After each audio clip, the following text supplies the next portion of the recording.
And one guy who's got one big smile on his face. Yes. Is CP the Fanchise. How you feel? It's been raining all day, but it's orange and blue skies, man. It is fantastic time right now. I mean, the city's buzzing.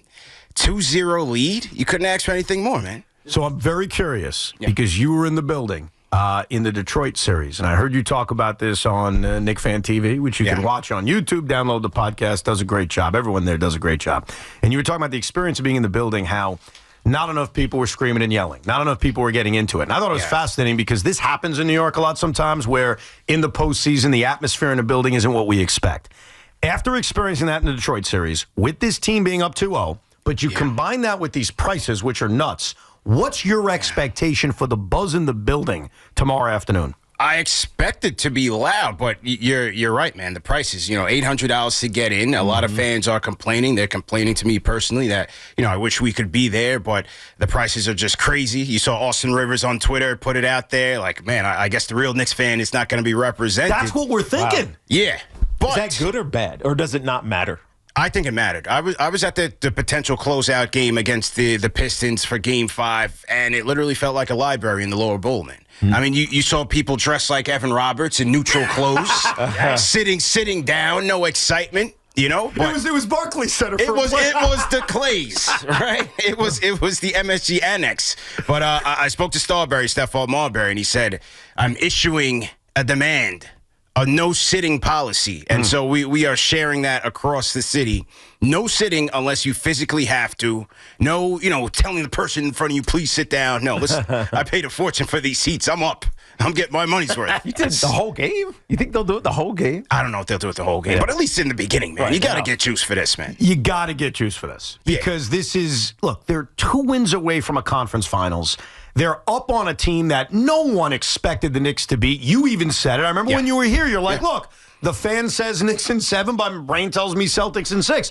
This needs to be a jacked-up Madison Square Garden. I don't know if that makes that much a difference anymore in the modern NBA because, look, you guys went to Detroit, and that place was rocking.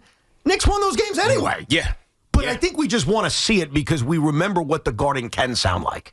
And the potential of that building when the real fan is packing it. We want those Garden moments. The DiVincenzo three-pointer, the LJ 4-point play. Like, they want those Garden moments. And I feel like this is one of the most important games of the series. Not just to go up 3-0, but to really quiet the noise that this series is all about what the Celtics are doing wrong and not what the Knicks have been showing you, which is New York grit. Right. To the core, to the definition. But I want this game to be a no-doubter for this team because I still feel like there's another level to get to. Just being independent, you have to admit the Knicks have gotten really bad starts in both of these games. Yeah. And the Celtics, let's face it, they've blown it.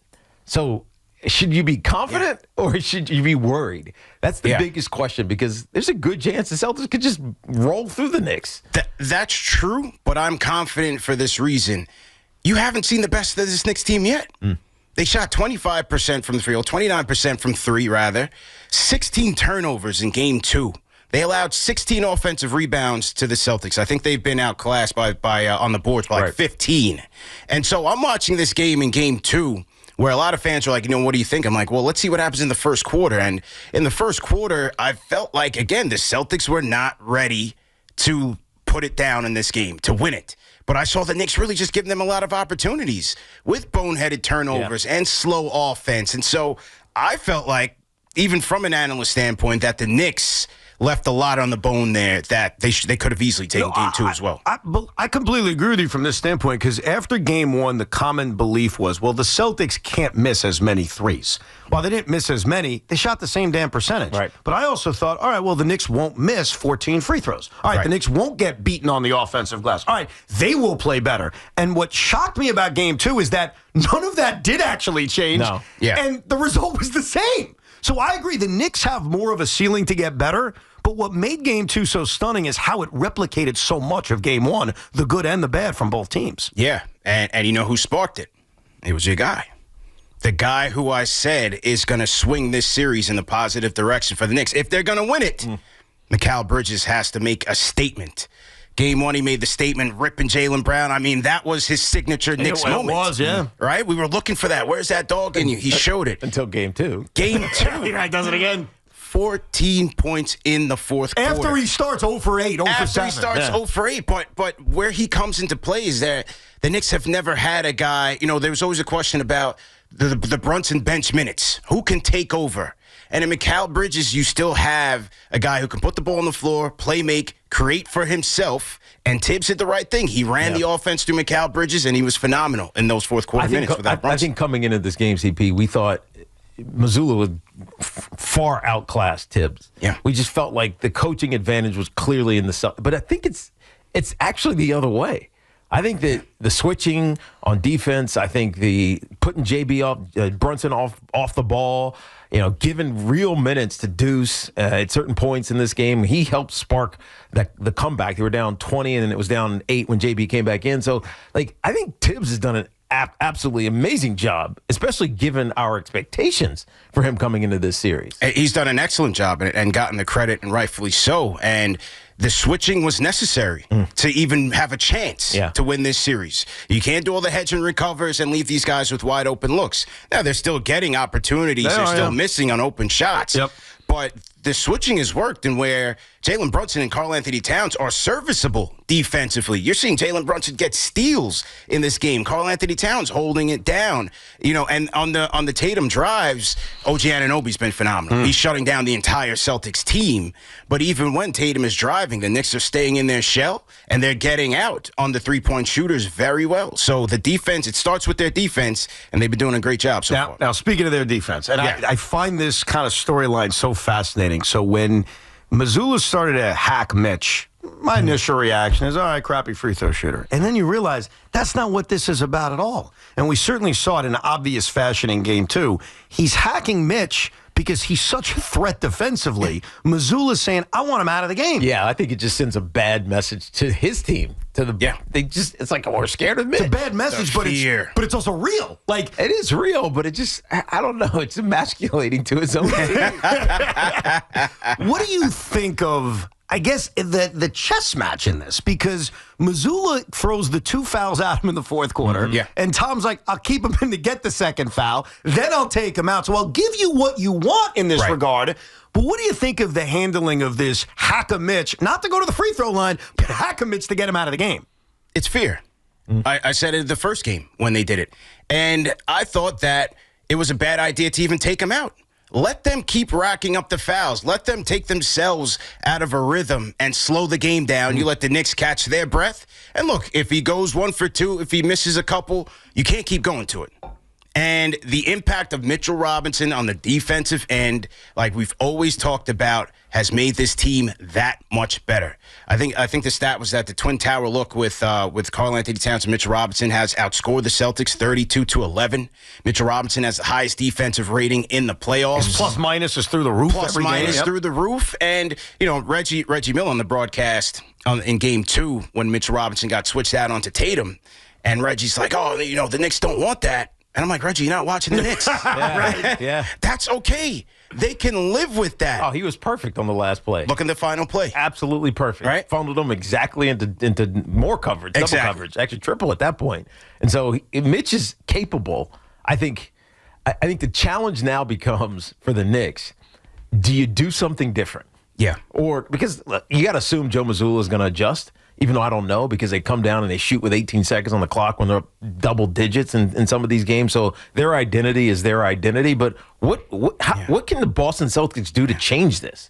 Well, what I like what they did was the play before the final play when they stuffed Tatum was they played faster. Yeah. They ran a high pick and roll to bring Mitch up a little bit further, and then he blew right past him and got to the basket. I think they're going to do a lot more of that in Game 3 with both Mitch Robinson and Karl-Anthony Towns, because once you pull them away from the basket, it makes it easier to get those paint touches and either get to the rim or kick it out for more open threes. And so the adjustment that the Knicks made was that on that last play, he stepped back a little bit. Yeah. Now, if he does that in Game 3, is Tatum going to pull up for more threes? Is he going to get back to himself? I mean, at this point, you just want him to keep taking them. Keep taking them. Right? Keep taking them. Open or contestant, it doesn't seem to matter. Yeah. Why has he been so bad in this series? I know he had the injury in the Orlando. I think it was a shooting wrist. He is wearing tape on it, but this is unexpectedly bad for Jayson Tatum. I mean, that's why you can't expect it to last, right? Yeah. And so for the Knicks, that's why Game 3, you have to go out and take this one. But, look, I think the Knicks have done a good job. OG Anunoby has been ferocious defensively. Even in Game 2, where he doesn't do much Two. offensively. He's great defensively. He's great. Mikal Bridges, same way. Like, they've done a great job of showing him a lot of attention. And when he's making those drives, you see 4 guys are still getting close in there, and they're digging in. They're putting their arms out there, trying to disrupt things. Even on that last play, Mitchell Robinson forces him to his weak hand. Yep. He loses a dribble just for a second, and that split second could have made the difference in him getting a good quality shot off and ultimately how the last play ended. The other thing that is so different in this series, and you should smile when I say this, because I'm just going to be honest, even when I'm wrong.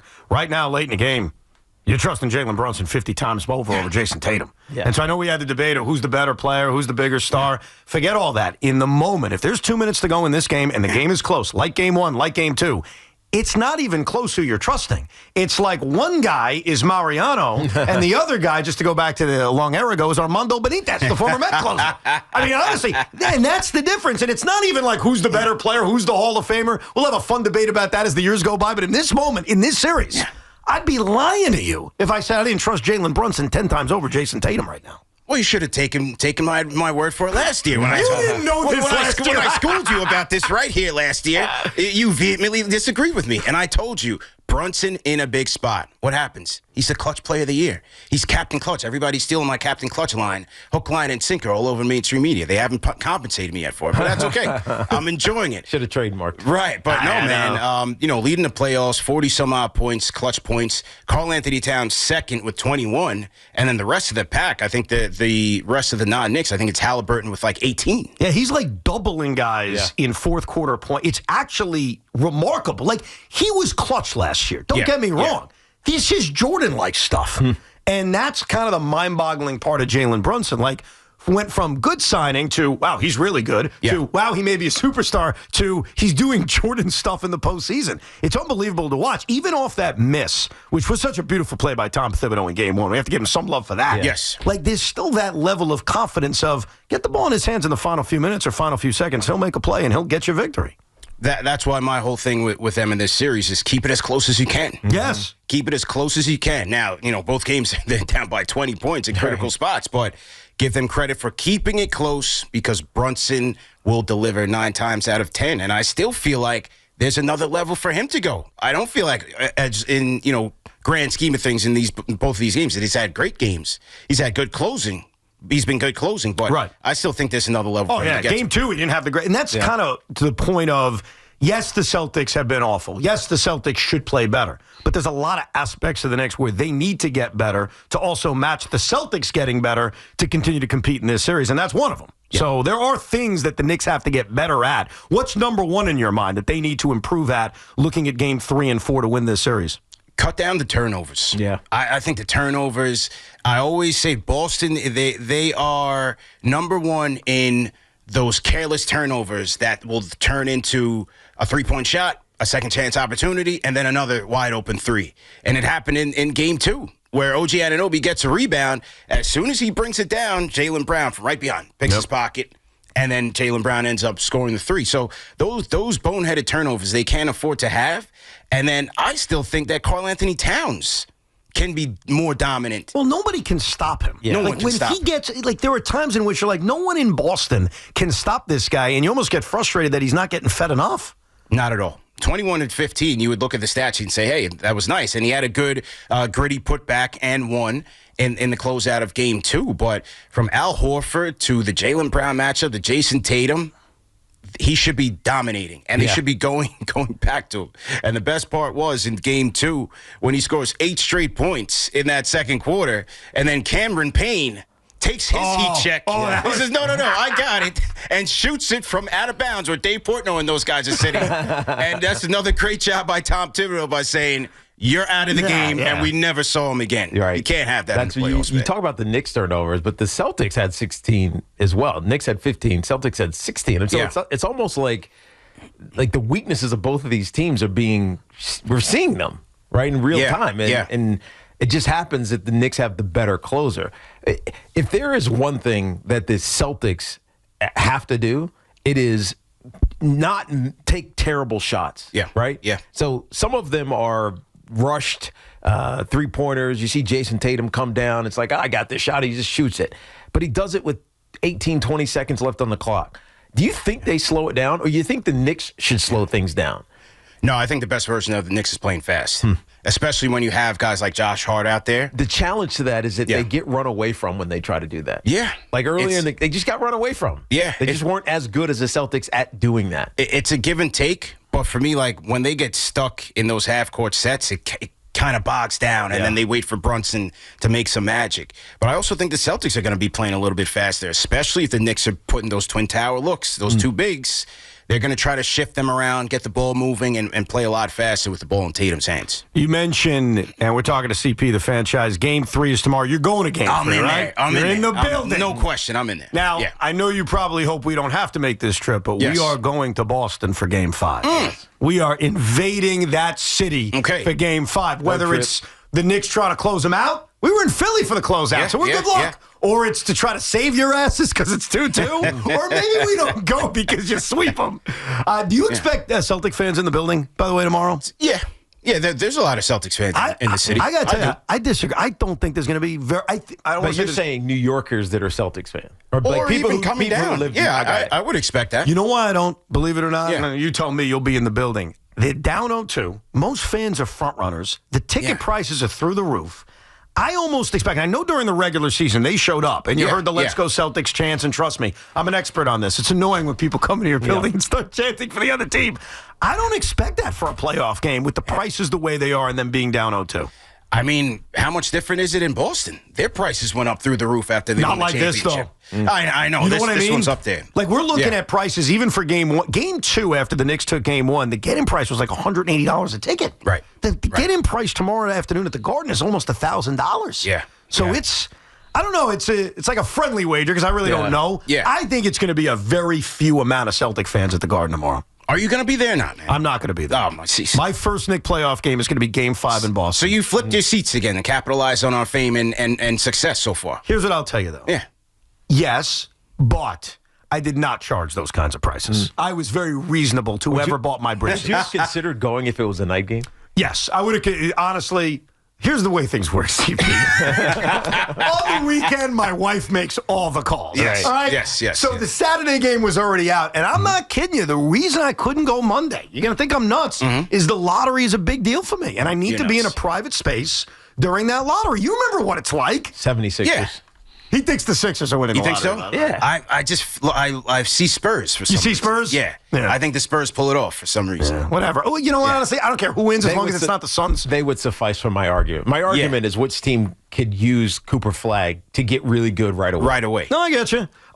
Besides my team winning, I don't want the Suns Rockets pick winning because that was my pick, so that would cause me damage. Yeah. But no, I'll be in Boston for Game 5. Don't you worry. We're going to get you guys a victory. That is a terrible way to spend a Monday. And you got tickets to Game 4.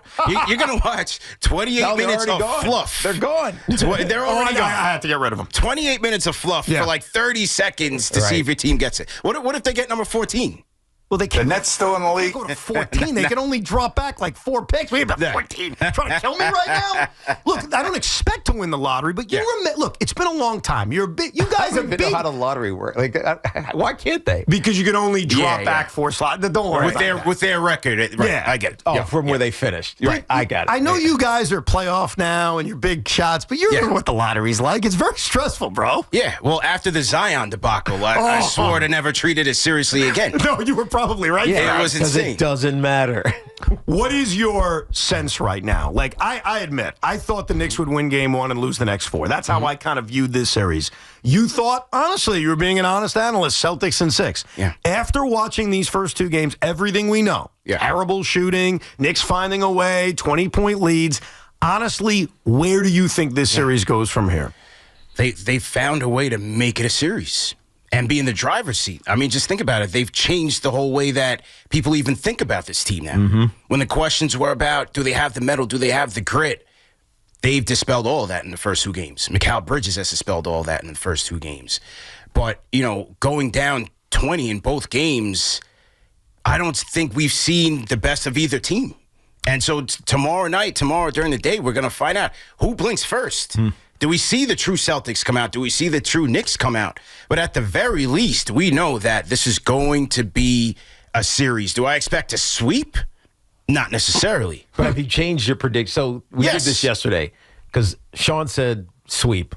He was wrong, so he had to change his prediction. Evan said Celtics in 5. 5, yeah. Which obviously that can't happen, so she had to change his prediction. Tommy and I are still kind of on. Knicks could win in 6, like Tommy said, or the Celtics could win in 6. That would be sweeping the next 4, obviously. But what do you still think Celtics in 6, or is this now? No. What do you think? I'm going with Loogie, man. Loogie stood on business early, man. When he said Knicks in 6, he's been representing us well. And just on what I've seen, the way this team is playing defense. Knicks in 6. Knicks in 6. Does this become a series because you won the first 2 on the road? Yeah. Where you got to win this series? Or the view of this season will look very disappointing? No. To me, you got to win this series. Yes. You got to win this series now. This is a wounded team. Even though we haven't seen them shooting at their best, the Porzingis injury looks a little bit different. I think Jalen Brown, even though he had a better game 2, he's a little bit different. Drew Holiday's not the same. I think the series is there for the taking. They have to win this series. Absolutely. No, I agree with you. Yeah. I think that expectations change throughout a season. And once you get there, I mean, I'll use the Mets as an example because there is some similarities. I think the Mets and the Knicks have a lot of similarities besides the orange and blue. When the Mets got to 1-1 against the Dodgers, it's like, we got to win the series. Yeah. Like, what are we doing here? We split the first 2 games. You got the next 3 in your own building. I don't want to hear how great their roster is.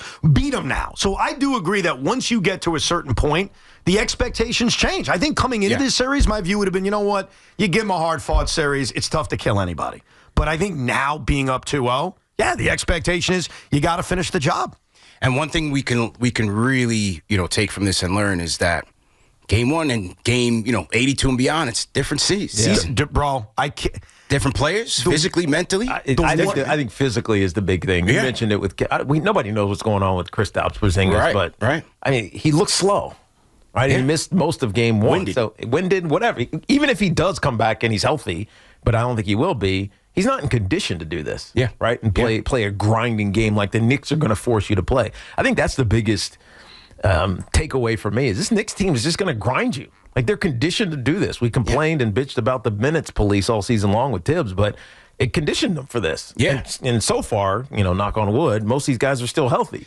And what's so funny about that is the debate all season was about the minutes, and we gave credit to the Kenny Atkinses and the Mark Daniels, to how they go deep into the bench, and they're resting guys, and they're prepping guys for the postseason. And now the Cavaliers are the most injured team in this postseason. The Knicks are the most healthy. They're going to lose. They might get swept. You can't protect yourself from the future injury as much as you try. You just can't. And look, this is challenging for me, and I'm sure it is for you, because you watch every game. KnicksFanTV's on after every game, and so you care about the regular season. And I care about the regular season, too. I'm a stupid season ticket holder. I watch every game of the Nets, and I care. But this was a reminder, and I learned this a few years ago. As much as we care about a regular season game against the Celtics or the Cavaliers or the Thunder, and your fans call up emotional after a loss, it doesn't freaking mean anything. It doesn't mean anything, man. Like, and that sucks because I care, you care, we all care. But what does it mean when we're here? I think that becomes a challenge about the cliche negative one that you keep talking about, that the regular season doesn't matter. Well, it doesn't. Or you got to, the first, 40 minutes of a game doesn't matter. Well, I don't agree with that. You just got to watch the fourth quarter. Mm-hmm. But that's BS, by the way. It is BS because obviously so much happens in those first 40-something minutes. But at the same time, all you got to do is get to the postseason. Just get there. Get there. We saw it a couple of years ago with Miami, and they were flawed, and they made their way all the way to the final, right? So it gets challenging to watch regular season basketball just because there's so much of it. But it means something when it relates to how you're going to play in the postseason. I think that's the real. What does 0-11 mean now? All those losses against good teams doesn't mean anything. Nothing. Yeah. But you're a 3 seed. You lost all the top tier teams, talking about the Knicks, but you're still a 3 seed. Yeah. Now, if you lose all those top tier teams and you're a 7 seed, you're fighting for the play-in. That's a different grind. So it matters, but it also doesn't. It's a weird juxtaposition.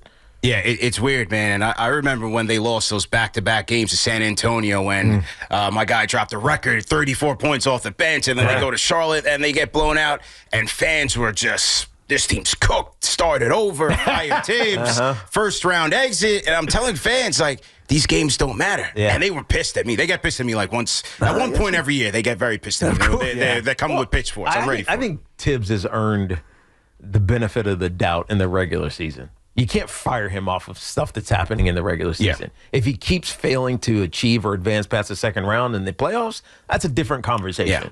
But the regular season, you can't judge this head coach. Well, no, go ahead. No, well, I was going to say, once Mike Malone hit the chopping block with a week left, Knicks fans were saying anything's possible, like KG. But I think there was some other stuff going on. Sure. The thing that's interesting about Thibodeau, when I look at his entire resume, obviously here with the Knicks, you go back to his time in Minnesota briefly, but Chicago, he has only coached a team to a seed upset. Forget about Vegas odds. Like, where you're seeded in the NBA playoffs twice his entire career. And I'll give you both examples, and I think we'll all agree that those upsets are fugazi. Cleveland Cavaliers with you guys a couple years ago. Soft-ass team. True. Fugazi. The other one, which I will say was fugazi, was when they beat the Nets in Brooklyn in a Game 7 where they almost blew a 3-1 lead and Derrick Rose was practicing but never playing. Yeah. Fugazi upset. Yeah. So Tom Thibodeau hasn't had like that postseason, whoa, that's a shocker. This would qualify. This would be his best coaching in terms of postseason victory he has ever put together in his NBA career. Yeah, no question. But he also has the pieces. He does. He may not have had that at times. Though I thought he did in Chicago, in fairness. The problem is he ran into a dynastic team in Miami. Yeah.